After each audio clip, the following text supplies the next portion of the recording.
ସକାଳେ ଆଜି ଚାଲିବାକୁ ଗଲା ବେଳକୁ ଟିକେ ଚାଲୁ ଚାଲୁ ବେଶୀ ଦୂରକୁ ପଳେଇଲୁ। ଆଉ ଦେଖାଗଲା ଗୋଟେ ତୋଟା। ମୁଁ କହିଲି ଚାଲୁନ ପଶିଯିବା ଦେଖିବା କ'ଣ କ'ଣ ଗଛ ସବୁ ସେଠି ହେଇଛି। ପିଲାଦିନେ ଗାଁରେ ଆମ୍ବ ତୋଟା, କୋଳି, କେନ୍ଦୁ କେତେ ଝଡ଼େଇକି ଖାଉ। ଏଠି ବି ଦେଖିଲେ କେତେ ଗୁଡ଼େ ଫଳିଛି। ଏଗୁଡ଼ାକ କ'ଣ ଭଳିଆ ଦେଖାହେଉଛି ଆପଣଙ୍କୁ? ମୁଁ ତ କହିଲି ଏଇଟା ହେଉଛି ଆମେରିକାନ୍ କେନ୍ଦୁ, କିନ୍ତୁ କେମିତି ଲାଗୁଛି ଦେଖିବା ଚାଲ ବୋଲି କହିକି ଗୋଟେ ବାଡ଼ି ବଡ଼ଟେ ଆଣିକି ମାନେ ଖୋଜିକିରି ଆଣିଲୁ। ତାପରେ ତାକୁ କେଞ୍ଚିଲେ ଉପରୁ, କାହିଁକିନା ଟେକା ମାରିଲାରୁ ପଡ଼ିଲାନି।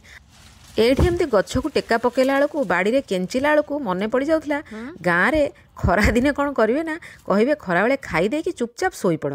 କିନ୍ତୁ ପିଲା କ'ଣ କରିବେ, ଜମା ନ ଶୋଇକି ଯାଇକି ବଣରେ ତୋଟାରେ ସବୁ ବୁଲିକିରି ଏମିତି କୋଳି କେନ୍ଦୁ ଝଡ଼େଇବେ, ଯାଇକି ପାଟିରେ ବୁଲୁଥିବେ କେଉଁଠି।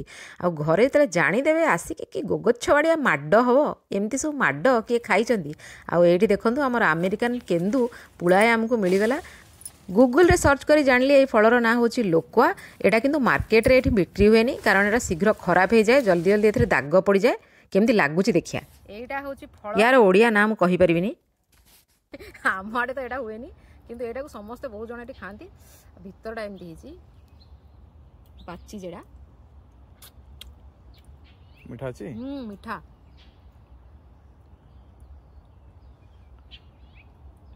ଆମର ଯଦି ଏଇଟା ହୁଏ ଆଉ ଜାଣିଛନ୍ତି ଏଇଟା କ'ଣ ୟା ନା ଲେଖିବେ। ହଁ ମନ୍ଦି ବାହାରୁଛନ୍ତି ଏମିତିଆ ଭିତରଟା ଦେଖିବାକୁ।